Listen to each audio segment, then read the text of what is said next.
Setiap bulan Agustus itu senantiasa muncul isu tentang bagaimana kita ini mengisi hasil kemerdekaan kita. Itu senantiasa menjadi sebuah diskusi yang tidak pernah habis.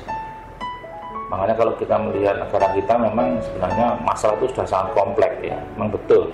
Makanya kenapa banyak pihak itu merasa pesimis terhadap masa depan bangsa kita. Apalagi kalau kita lihat survei itu 2025 60% penduduk kita itu nanti akan berpindah ke kota. Nah, kalau kita lihat wajah kota kita di seluruh Indonesia ini ya ruwet. Kalau kata orang wajahnya wajah stres. Sehingga wajar kalau kehidupan kita semakin hari semakin stres. Karena begitu banyak masalah yang muncul, mulai kemacetan, pengangguran, kriminal, lingkungan, dan banyak hal. Tetapi saya sebagai generasi muda ya tetap berpesan, terutama pada kita seluruh generasi muda, karena generasi hari ini ya kita. Kalau kita ingin membuat sebuah perubahan, yang kita tidak bisa menunggu, karena kita lah sebenarnya perubahan itu. Jadi kita harus berbuat sesuatu.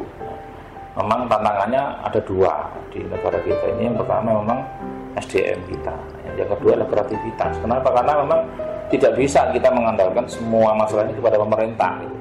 Karena kalau kita lihat tiga pilar itu antara pemerintah yang membuat kebijakan politik, kemudian pebisnis yang dia punya capital, kemudian civil society yang dia juga punya massa, itu harusnya tiga sisi itu harus bergabung. Kita generasi muda ini bagian dari civil society yang harus berbuat sesuatu. Dari apa? Yang kita mulai dari apa? Ya kita mulai dari apa yang kita bisa. Kita lihat dulu masalahnya, dan mana yang bisa kita selesaikan dari masalah-masalah itu. Kita harus mulai dari diri kita. Dan tidak bisa ide itu kita garap sendiri, kita goalkan, itu nggak bisa. Kita harus mengajak yang lain.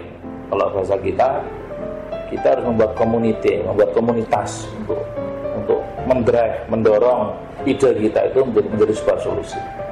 Jadi sekali lagi, ini adalah waktu kita ada di kehidupan ini, di generasi ini, maka kita lah yang harus menjadi perubahan ini. Selamat berjuang, merdeka. Klik like, share, dan jangan lupa subscribe.